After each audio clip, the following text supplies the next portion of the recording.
Ever wonder how someone turns a cool idea into a documentary film? Or maybe you just love the genre. Either way, you're in the right place. I'm an award-winning documentary director and editor. Each episode, I sit down with other doc filmmakers and talk shop in this limited series monthly podcast. This is Handheld with Dan Napoli. Hey everyone. Today's guest is friend, documentary filmmaker, and all-around awesome dude, Taylor Morden. Taylor is best known for his film The Last Blockbuster and also Pick It Up, Ska in the 90s. Taylor also has the distinction of being the very first guest on the previous incarnation of this podcast, Real Life, where we sat down and talked 5 days before The Last Blockbuster hit stream. So as you can imagine, a lot has happened to Taylor between now and then, and he's had a lot of projects under his belt. So much so that we're going to split our conversation into 2 different parts and 2 different episodes. Today, on part 1, we're going to talk about a film that Taylor has in the can, soon to be released sometime in the next coming months, Unstuffed, about the phenomenon of Build-A-Bear.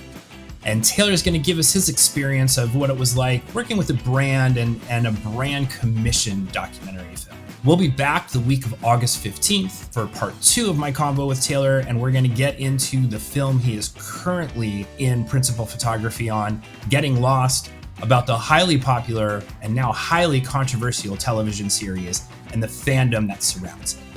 As always, thanks for listening. Like, subscribe, YouTube, Spotify, Apple, iHeartRadio, anywhere you get your podcasts, you can find Handheld. Here's my conversation, part 1 with Taylor Morden. Taylor, I'm going to jump in the middle of your trajectory of things first. How did the Build-A-Bear project come together? It was, I guess, about almost 2 years ago now. I got like a very strange email from this guy named Jason that was like, hey, we want to talk to you about a Build-A-Bear thing. And it was at a production company. It wasn't from Build-A-Bear. And I was very confused because I'm a little bit too old to have experienced Build-A-Bear as a kid. It started in 97 when I was in my late teen years. Also, I lived in Oregon and we didn't have one until the early 2000s. So while I was familiar with the concept, it's not, you know how it is when you make documentaries. I like to start with an unfair advantage and doing it on a topic I know pretty well, right? Which is cheating, which is like, yeah, I could do one about Blockbuster Video. I think I spent 20,000 hours inside Blockbuster Videos in my life. So that's cheating. But this one, it sort of came to me. It was their 30th anniversary, 25th anniversary, right? Can I do math? 97 to 22. 25th, 25, I think. Yeah, 25. 25th year anniversary. And they were, sort of trying to commemorate that as like there's a story here, but also they were doing things for their 25th anniversary. And someone in the Build-A-Bear ecosystem thought a documentary is a good idea. But how do you do a documentary about a company from the 90s? And then I guess somebody saw The Last Blockbuster and was like, well, this guy knows how to do a documentary about a company from the 90s. Let's call him. And they did. And I had a bunch of irons in the fire at the time, as we always do. There's no other way to survive as an indie filmmaker than to have 5 or 12 projects going at once. And I always believe they're all going to go. Well, you have to, really. I mean, you can't put them out there and be like, well, I'm sure this one isn't going to pop. Also because, right, like we're all terrible if it was stocks. Right. Like how many times, right, is the one that you don't think is going to come to you is what comes and vice versa. Exactly. So I was like, well, yeah, maybe I'll do this Build-A-Bear thing. Maybe I'll do this other one or this other cool one, or this one that was my idea that I'm pitching around and trying to get funding for. And just over the course of a few months, it became pretty obvious that the Build-A-Bear one was the one that was going to go. And, they had a real, not a big budget, but like a real timeline in mind. Like this movie will be finished in 2022. And Right. I was like, well, shoot, I love a deadline, you know? I love a challenge that is deadline based. So I started reading about Build-A-Bear. And there's a lot of information. They, doing their 25th anniversary, they had done a bunch of internal, they built me a timeline. They wrote all these documents, and then I fact check, and I became an expert on Build-A-Bear Workshop for the purposes of this documentary. And that's what I did for all of 2022, basically, is I started and finished a feature documentary about Build-A-Bear Workshop, which I'm told is coming out soon, but I don't know where or when. So Is that in the doc space, is that your first experience working with whatever you want to call it, being a sponsored film or a brand partner or whatever language? yeah, well, I think of it as it was definitely more of a partnership than a sponsored, branded content. I've done a bunch of that. I came up in the world of corporate videos and like intro. That's where I got the idea in my head that I could make documentaries, as I had been doing commercials and weddings and real estate and things like that in the DC area. And, some of the larger associations, nonprofits, these big companies, every once in a while they would want to do like a 10-minute mini doc about a thing. And it's still storytelling and it's still documentary filmmaking, but they tell you what it's going to say. And they're very particular about which words are included and which ones aren't. And this wasn't that. The CEO of Build-A-Bear is a producer on it, but she, didn't. It didn't feel like I was working within a tiny box or anything. It felt like, make the movie you want. They're gonna have notes. I think they cut like one joke that was at Build-A-Bear's expense that I thought was funny. That they were like, well, we're a publicly traded company and you can't just drag us through the mud in our own movie, which is totally understandable. But otherwise, it was pretty much, I had a team of producers at this production company that I was nothing like what I've done before. I've always, done everything myself, been very indie and scrappy and crowdfund for a little bit of money and then try to put something together. So having any resources at all was wild to me, to just be like, I think we want to film this, and then somebody else makes it happen, and then we go. So this process was like, this sounds like, right, in a way, what we all would love to have of like the director, like, so production companies working with Build-A-Bear, maybe through an ad agency, maybe not, and they reach out to you to tailor as like, hey, direct Yeah. this. It's not your own production company having to like, okay, here's a budget, here's a pile of money, or pile, I should have said like a little Small tiny briefcase like of money, yes. collection. I've gathered But several yeah, it's not dollars. like a small Yeah. gathering. But it's you coming in just as the director with this kind of like support system that's around you, but isn't necessarily your own. Right. Yeah. So that's a great way to describe it. And it was super duper foreign to me, having not worked like in the system, like this is my first time really working with a production company and with, producers and hiring an actual crew. And they're like, what do you want? How many grips do you need? I'm like, I don't know. Usually it's me. I set up the light over there. What? I don't have to do it? Great. I guess 2 grips? I don't know. It's that kind of a learning curve. But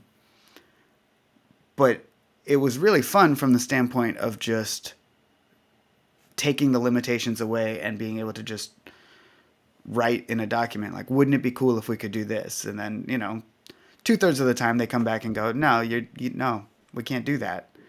Because I would be like, I have an idea for a sketch. All right, hear me out. Miley Cyrus is in this sketch with her dad, and we're going to do this thing because she was on a Build-A-Bear float in the Macy's Day Parade like 18 years ago. So I'm like, that's let's get her and we'll do this whole thing. And they're like, yeah, that's not going to happen, but cool idea. Come up with 10 more and we'll pick one. Yeah. So I'm curious about that. Like, we'll just take like that Miley Cyrus one Sure. example. It like, why did they shoot that down? Like a two-part question. Why did they shoot that down immediately? And is that something that if you were making it purely in your world, like do you still kind of like take your shot at trying to get Right. that done? Well, I may have misrepresented. They didn't shoot it down immediately. They did try. They reached out. It was Miley's people that were like, "That's not going to happen." Like It that's not wasn't happening. anybody Okay. on like team Build a Bear documentary. We were all, Yeah. yeah, let's try for everything. And there are And some cool to things we got to do because of that. But yeah, no, there wasn't anybody that said not no. They would actually reach out and they don't answer the call. You know, it's not like you get a no, you get ghosted. Is in the indie doc pop culture world, 99% of the time you never hear back. 0.5% of the time you get a yes, and the other 0.5% of the time you get a no. Well, and to be fair to Build-A-Bear and the production company, one of the reasons I was asking if they like preemptively were like, no way, dude, is because of that. Like, what you noted earlier is they had a very definitive timeline. And so then even, sometimes a Right. producer might be as to be like, hey, dude, that sounds awesome, but we have to have this thing out by date Right. X. And like, there's no way, we're not going to hear back, kind of to your point. We're not, and I know my experience with music licensing is like that. Yeah. Sometimes it's like, you're like, oh man, I'm not going to hear back from the agent by the time you want your first Right. cut. This isn't feasible. Yeah. Yeah. And there's, they know that stuff better than I do with some of those specific people. They'd be like, well, we've worked with this person before. And, well, I mean, we'll ask, but it's not going to happen. And Yeah. yeah, I think to your point, the timeline and also the budget, there were things that I'd be like, let's do this. And I'm like, well, we can't go to Nashville for a week. That's not part of it. It was still, Yeah. there were still a lot of constraints of like, we're going to be, Build-A-Bear's from St. Louis. So we're going to be in St. Louis for a week and then you get a week in LA. And that's about, what the budget could stomach. So it was within those parameters, come up with the coolest way to tell the story of Build-A-Bear Workshop. And I think we did. I mean, you never know. Do you feel like there's oh sorry, before I forget, I want to go back. So you said, 2/3 thumbs down, but a third like greenlit thumbs up. What's one of your favorite things that were in that bucket of a third of the ideas that you wanted to do? Like, hey, I've got this idea and you were able to do it For this project, for that project. Yeah. my favorite thing, and I never know what it's like okay to talk about until the movie is out, but I think we've talked about this one publicly. But my favorite thing was they told me a story about these. They do charity bears, right? They'll do one-off celebrity bears and have somebody sign it and auction it for charity, and it's like for children's cancer. It's a really great thing. They have a whole foundation and they raise a lot of money for charity. And just like off camera, just chatting with people, I heard this story about the time they made a custom Build-A-Bear for Mike Tyson. It's like a boxer, it had the face Oh tattoo, wow. and he signed it. And they went to get it to auction, and he wouldn't give it back. He kept it. He's a cute bear. I'm not going to do the voice because I value my face, but Yeah. you know, he Good decision. Good he decision. he kept it, and they're just like, I guess we don't have that one anymore. Like they just gave up because no one wants to try to steal a teddy bear back from Mike Tyson. That's a dangerous Right. endeavor. Um, and that just clicked in my brain of like, oh no, we should go get the teddy bear back. That's guerrilla filmmaking. Like that's the move. And it didn't exactly work out the way I first pictured it, but we did get to sit down with Mike Tyson and try to get the bear back. That's incredible, Yeah. dude. Wow. And that's like what I was going Uh, for from the very beginning is like, what do people not expect in a Build a Bear documentary? And that's yeah. on that list. Uh, dude, Mike Tyson, Mike Tyson getting a Build-A-Bear bear, let alone like being like, yeah, this is dope, I'm keeping it, you're not getting Yeah. it back. Definitely not on my bingo card for that film. Right. And that's sort of the way I operate as a storyteller is you ingest a tremendous, it would have been a 20-hour docuseries if the whole story that they had given me and that we had researched was in there. But you ingest all this stuff and, a handful of things click in your brain of like, that's the thing, that moment there, and there were a bunch of them that just, and you have to kind of go with your gut because most of the people that I was working with had been at least in the Build-A-Bear ecosystem for a long time. And you get a little bit jaded of like what's interesting and what's a boring story and what's, which of these bullet points are the ones that you would put in a 90-minute documentary. And that's the job, I think, is to come at it from a different viewpoint and just be like, oh no, that's interesting to me. And then just hope that an audience agrees with you. Off that thought and kind of off what you had said earlier, I know this film isn't out yet, but you're post the process of it. Did this make you like more interested? Because I think like doc's so interesting because I think by and large, I guess you have these two buckets. This is a long-winded way to get to the question, but you kind of have these two buckets, but by and large, doc directors, way more than scripted, are tied to what we're doing in some facet. Like it's, I mean, shoot, I'm curious in some more of that. Like I almost refer to it as like industrial work, where like some of the channels are turning out so much doc content that there's no way that like somebody was like, I'm massively passionate about the Pepsi contest from 1997 where they didn't give the guy. But that was such a great the fighter pilot. It was amazing. It was, if I had heard that story, I would have been massively passionate about it. Now that you're on the other side of having done one of those docs where like, no cheating, as you said beforehand going in, are you more interested in, like, are you more open to doing work like that? Or was like once enough and you want to stay with things that tie to you? I'm definitely still open to it. It didn't like, there was nothing that like soured it for me. I got to make a film mostly in the way I wanted to make it. And I know that's an insane privilege, to get paid to do a work for hire directing job, at least at the level that I'm operating at, is rare. It's happened to me once. I would love for it to happen more, but I think it's very, very important to keep those other irons in the fire that are the things you're very passionate about or that are personal to you. Because like you said, you get so wrapped up in these things. I spent a year living a very teddy bear based life that I did not expect. And again, that's part of why I was into it from the beginning, is because it was only a year. And that's the shortest for me from start to finish of any documentary. Probably because there were a few more resources at hand, and they probably thought it should have gone faster. But I'm coming off of, a 4-year Blockbuster project and a 3-year ska project and a 2-year Refreshments project. And, to me, 1 year for a documentary is lightning fast. But you're still like living and breathing this thing.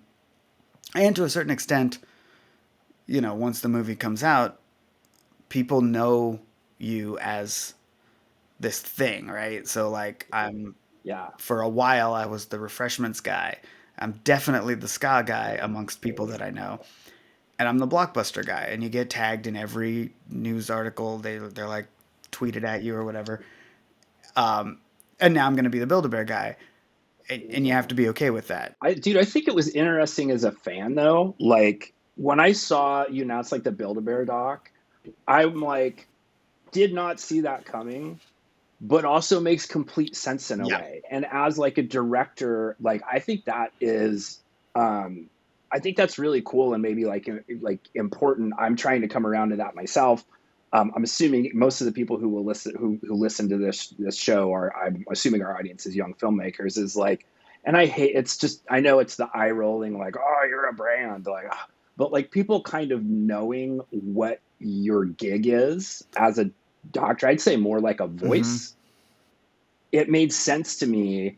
You know, your pieces are a bit nostalgic. They're usually uplifting. They're kind of in, you know, timeline wise, they're kind of in like a bit of like a bookend. Like, I think that's like a cool position to be in as a doc director. Yeah, I mean, and that's part of why I did the Build-A-Bear doc as well. Is like, as much as I had no idea, like I had never built a bear. My first time going to Build-A-Bear was day one of filming, right? But as soon as they said it, I'm like, yeah, that sounds like something I would do, right? That's very, I guess, on brand or whatever, because I'm not, I wasn't a Build-A-Bear fanatic, but if you could see the rest of my office here, it's all action figures and toys and objects, and it's very easy for me to draw that connection of like, oh, I love Star Wars action figures, so I understand what it is to like have an object in your home that matters to you that other people think is stupid, right? Not that teddy Yeah. bears are stupid, I shouldn't say that, but people come to my house and they're like, "Oh, look at this guy with his freaking Ninja Turtles. Cool, cool, dude. Right on. What? You're 40? You're in your 40s? Cool." Yeah. So, so like, there was a way in for me that made perfect sense. I'm like, yeah, no, I love these things, and that's the story to me. Is like, why do people care about teddy bears in this case, but any dumb object that means more to you than it should? It's interesting though, from your, a weird thing of kind of your audience's standpoint, although you didn't maybe experience this like personally, but like I would venture, I mean, now I'm talking from personal experience in a way, but part of your audience from the ska film are very aware of the Build-A-Bear because by the time they started having kids, like my daughter's about the same age as Miley Yeah. Cyrus. So we got a Build-A-Bear when she was 4 or Mm-hmm. 5. I don't think one of her friends had one particular, but there were the Build-A-Bear birthday Oh yeah. parties. There also, it is weird, you know, like kids that like 10 years earlier were at like Real Big Fish or Boss Tone shows are maybe in the early aughts, like participating in Build-A-Bear. Right. So it's kind of, you know, there's something cool to be able to follow you as a director. Like, oh, he's telling stories from these little different parts of my life. That's cool, and that's interesting that like that doesn't come up for me because from my experience, partly because the movie's not out yet, but it feels like very different audiences, even between Blockbuster and Ska, which are the two bigger ones that I've done. Like, of course, there's crossover because everyone went to Blockbuster Video, and for a week in 1997, everyone listened to Ska. Uh, but there, to me, it's like there's the ska people and there's the blockbuster people and there's the Build-A-Bear people and there's the refreshments people, the peacemakers. Um, but it's very interesting because there are like a couple of people that are all of those things, and I've Yeah. met them. Like The Venn the diagram crossover where the between circles cross. ska and the refreshments blew my mind. Like, yeah, I Really? couldn't. I knew that I liked both. Musically, I was a ska kid. I was in ska bands, but I love the refreshments.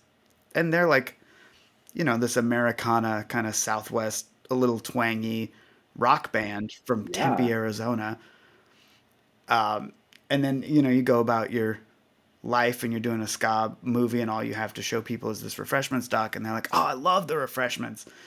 Like that, breaks your brain a little bit because you keep people in different compartments, and when they cross over, it's like worlds colliding. It's like when your work friend and your cousin meet outside of you, and you're like, wait, why? How do you know each other? Man, I never put I never put that together, Taylor, but you know what? It actually makes total sense in a couple things. So like my socialization to the refreshments were like Their record started charting like the week I started working at a record store, my sophomore year in Okay. college. But if you think about it, I think maybe now we forget, like, again, dude, I didn't even dawn on me until you say that, but like the power of, like, for a lot of people, like the radio dictated what your CD case looked Yep. like, right? And so the Refreshments record hit in like 95-ish, maybe 6. So you cross section that with like ska Right. rising. I want to go back to something that you had talked about earlier, because again, I think it's something that is kind of not very understood. How long you live with these films.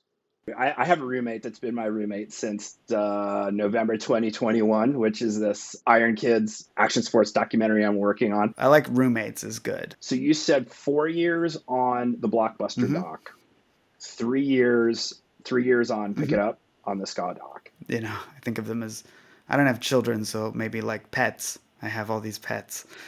And they all need attention all the time. Have you ever found that like burdensome, or is it even maybe the opposite, that you're like, oh, like I'm this kind of guy, like I like being on something for a long time? That's interesting. I think there is always, it maybe depends on how you're feeling that week, or that, whether the email you just got was Miley Cyrus turning you down or Mike Tyson saying yes. Like, not a burden, but it can get very overwhelming when you have a lot of irons in the fire and you're working on a documentary that's in production. You have 2 others in the back of your mind in pre-production, or like you're thinking about them, and you're still, working on post on this Build-A-Bear thing, and you're doing, and then that's going to come out, and I'm going to do press, and that's going to be a whole thing. And I don't even know when that's going to happen. And will that feel like a burden or a joyful, fun thing? I don't know. It depends on what's going on in the rest of my life that week. But yeah, you live with them actively for years while you're making them, and then you live with them forever. Like once you put them out in the world, they're just out, and there's a part of you that is just always tied to that thing. And that's true for, I call them regular filmmakers too, not doc people. If you look at the filmmakers that you like, and they make these movies, and you just always will associate these people with this art, and that's maybe why we do it. I think that's fair, dude. There's a quote I love from Scott Mosier, who's Kevin Smith's producer. I think it honestly was maybe about Mallrats. It's about something that was a bomb for them, and he had a very Zen-like note that's always kind of stuck with me, that he was like, and again, now we're talking about scripted, but that the movie's defined by your experience making it. Mallrats was the first thing. That's, of course, how the relationships with Ben Affleck and Jason Lee and all this stuff started. That's always a win, even if only like 12 people saw it in the theater. And I think there's varying degrees of that, right? Like, it depends on what the thing is. I would say the Refreshments don't come up for me quite nearly as often as ska or Blockbuster. And I have no idea where on the spectrum Build-A-Bear is going to land, because I know there are millions and millions of people who are fans of that brand and, build bears every month or whatever. But I don't know those people. I mean, I've met a lot of those people now, but like in my day-to-day, it doesn't come up in the same way that like ska music does. But that's because I've been living in the ska world for 28 years, something like that. All right, that's a wrap on today's episode. Once again, big thank you to Taylor Morden. Make sure you guys come back the week of August 15th for part 2 of my conversation with Taylor. We'll be diving into the film he is currently in principal photography and production on, Getting Lost, which is about the highly popular and now highly controversial television series Lost, and the fandom that's surrounded. Taylor's amazing, and he's really transparent and really open about what he's feeling and his experience has been like as a documentary filmmaker when you're in production and you get thrown a huge curveball, so much so that you just discover new information that even radically maybe changes the story that you're trying to tell. Awesome conversation with Taylor. Make sure that you don't miss it. As always, thank you for listening. Like, subscribe, YouTube, Apple, Spotify, iHeartRadio, anywhere you get your podcasts, you can find Handheld with Dan Napoli. We will talk to you next month. Thanks so much for listening.